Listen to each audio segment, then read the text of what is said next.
जो गोखेल, विश्रांतवाडी, संगमवाडी, वाकडेवाडी, खडकी, पाटील इस्टेट हा एरिया हा साधारण सकाळी 3 वाजल्यापासून संध्याकाळी 5 पर्यंत वाहतुकीसाठी बंद असेल.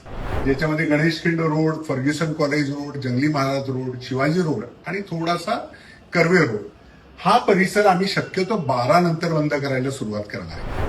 नमस्कार.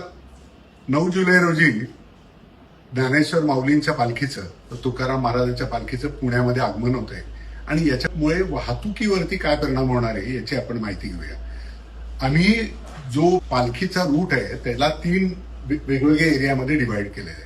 आता पहिला जो एरिया आहे जो गोखेल, विश्रांतवाडी, संगमवाडी, वाकडेवाडी, खडकी, पाटील इस्टेट हा एरिया हा साधारण सकाळी 3 वाजल्यापासून संध्याकाळी 5 पर्यंत वाहतुकीसाठी बंद असेल.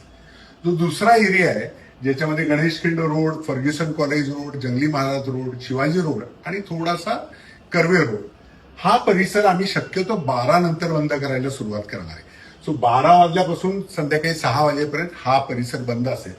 आणि शेवटचा म्हणजे ज्या ठिकाणी पालखी मुक्कामाला जाते तो म्हणजे पेठ परिसर, ज्याच्यामध्ये Shivaji road, Bajirao road, Lakshmi road आणि थोडासा नेहरू रोड हा जो बाधित होतो तो संध्याकाळी 5 नंतर त्या ठिकाणचं वाहतूक बंद करायला सुरुवात करणार आहे.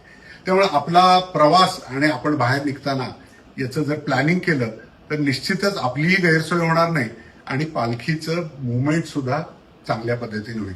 याबरोबरच आपल्याला जर पालखीचं लोकेशन पाहायचं असेल तर आपण diversion.punepolice.gov.in ही जर आमचं वेब पेज जर आपण बघितलं तर आपल्याला लाईव्ह पालखीचं लोकेशन मिळेल. म्हणजे आपल्याला दर्शनासाठी जायचं असेल तरी सुद्धा आपली त्याची सोय होईल.